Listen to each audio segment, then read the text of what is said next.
Pulpot nga sir, ito ko tinawa. Yan, one, isa, dalawa. Pulpot ang pusod ng bibi mo, dalawa. Malikot. Sige pa, push pa. Ayan, ayaw ko bumabas.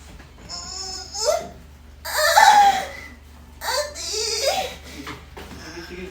Ganyan, ganyan. Ganyan. Ayan na. Ayan, 409. Yes, Lord. Okay.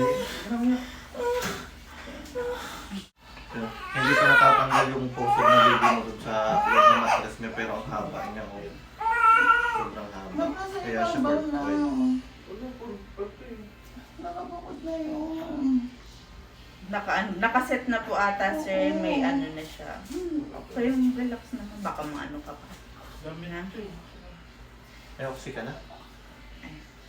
Sige, ako yakapin mo yung baby Yakap mo. ay baby. Okay na sir, dito ka na lang po kayo. Baka mahulog ako na lang. Paano? Mag-i-inject lang ako.